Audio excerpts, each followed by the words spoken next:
കുറച്ച് നാളുകളായിട്ട് ഇതാണ് എൻ്റെ ഫോണിൻ്റെ വാൾപേപ്പർ. നിങ്ങളിൽ എത്ര പേർക്ക് ഇതാരാണെന്നറിയാം എന്നെനിക്കറിയില്ല. ഇദ്ദേഹത്തിൻ്റെ പേര് ആക്ടർ ജൊനാഥൻ റൂമി. വ്യക്തമായി പറഞ്ഞാൽ ദ ചോസൻ എന്ന വെബ് സീരീസിൽ ജീസസ് ക്രൈസ്റ്റിന്റെ റോൾ പ്ലേ ചെയ്യുന്നു.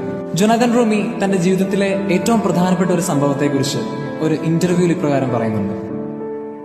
അദ്ദേഹം പറഞ്ഞു, അന്നെന്റെ ജീവിതത്തിലെ ഏറ്റവും മോശപ്പെട്ട ദിവസങ്ങളിലൊന്നായിരുന്നു.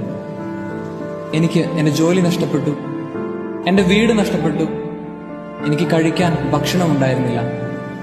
അങ്ങനെ കരഞ്ഞുകൊണ്ട് തെരുവോരത്തിരുന്നപ്പോഴാണ് അന്ന് വരെ ഞാൻ എന്റെ ജീവിതത്തിൽ ചെയ്യാത്ത ഒരു കാര്യം ചെയ്യാൻ ഞാൻ തീരുമാനിച്ചത്.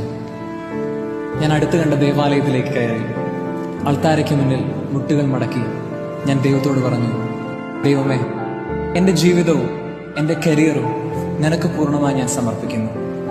നിനക്ക് വേണ്ടത് അതുകൊണ്ട് ചെയ്തുകൊള്ളുക. അത്ഭുതമൊന്നും അന്ന് സംഭവിച്ചില്ല. പക്ഷെ അന്ന് ദേവാലയത്തിന് പുറത്തേക്ക് പോയപ്പോൾ എനിക്ക് മനസമാധാനം ഉണ്ടായിരുന്നു. ഏതാനും ദിവസങ്ങൾക്ക് ശേഷം കുറച്ച് ആളുകൾ എന്നെ കാണാനെത്തി. അവരെന്നോട് പറഞ്ഞു, ഞങ്ങൾ ദ ചോസൻ എന്ന പേരിൽ ഒരു വെബ് സീരീസ് ആരംഭിക്കുന്നുണ്ട്, അതിൽ ജീസസ് ക്രൈസ്റ്റിന്റെ റോൾ പ്ലേ ചെയ്യാമോ? And that made all the difference. ജീവിതത്തിലെ പ്രതിസന്ധികളെ മറികടക്കാൻ ഒറ്റയ്ക്ക് പരിശ്രമിച്ച് പരാജയപ്പെടുമ്പോഴെങ്കിലും നമുക്ക് പറഞ്ഞുകൂടെ, ലോർഡ്, ഐ സറണ്ടർ. കൽക്കട്ടയിലെ മദർ തെരേസയാണ് ഇപ്രകാരം പറയുക, the more we let go, the more he takes over. Amen.